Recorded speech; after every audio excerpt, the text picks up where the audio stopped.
सोमेते शुभ गति सुगनाना सुपर नारी लीला रे गुसाई रजौ चौथी के चंद गिराई।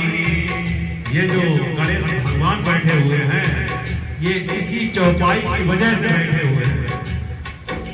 विभीषण जब रावण को समझा रहा था तो रावण को समझाते समझाते विभीषण ने कहा, भाई पराई नारी को वैसे ही देखना वर्जित है जैसे चौथ के चांद को देखना वर्जित होता है। कौन से चौथ का चांद?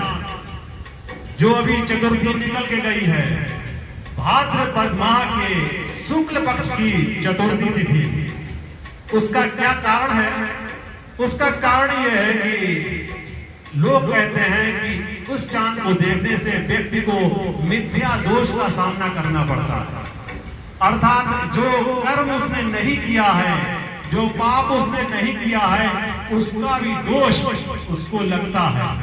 इसलिए इस चौथ के चांद को देखना वर्जित बताया गया है।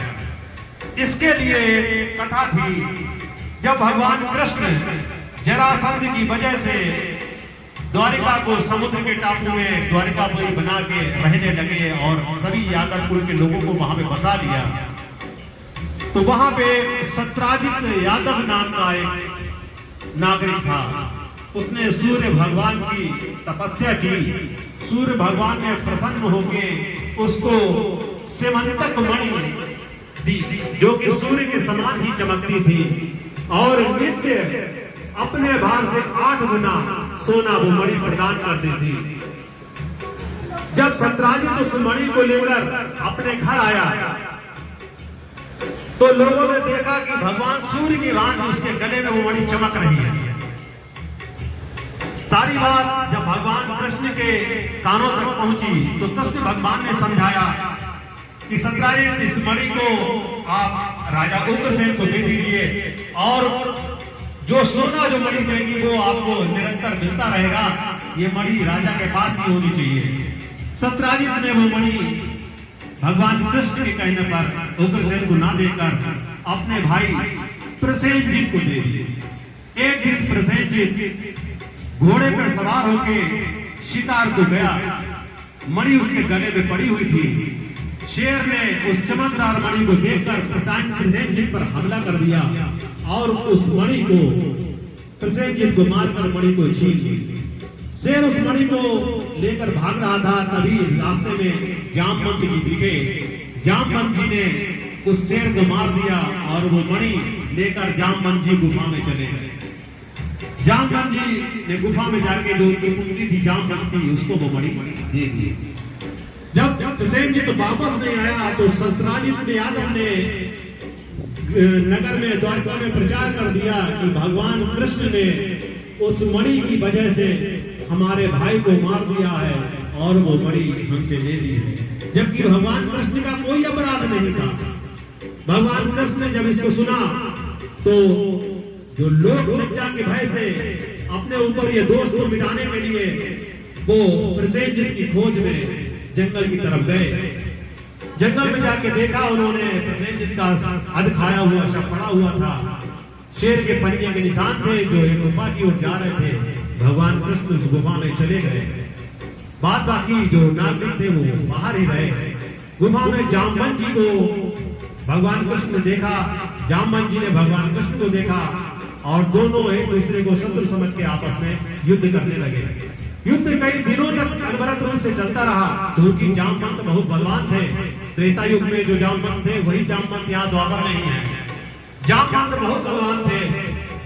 भगवान से युद्ध करते करते जब जामवंत ने देखा कि सामने वाला शख्स जो है वो पराजित नहीं हो रहा है, तो जामवंत जी समझ गए कि प्रभु ने कहा था कि द्वापर में मैं आके तुमसे मिलूंगा, कहीं ये प्रभु का अवतार तो नहीं है।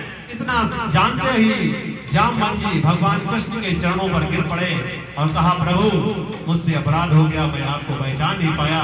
उसके बाद जामवंत जी का विवाह भगवान कृष्ण से कर दिया और वो श्यांतक मणि थी वो भगवान को उपहार स्वरूप प्रदान कर दी।